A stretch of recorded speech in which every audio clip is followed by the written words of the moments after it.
किसी कहे नहीं सब जाची दिए किसी मागे नहीं तथापि तालु हचापी लेखे शंखा सिंदूर कहानी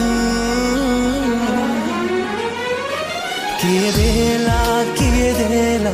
किए देला किए देला किए देला तना के जानी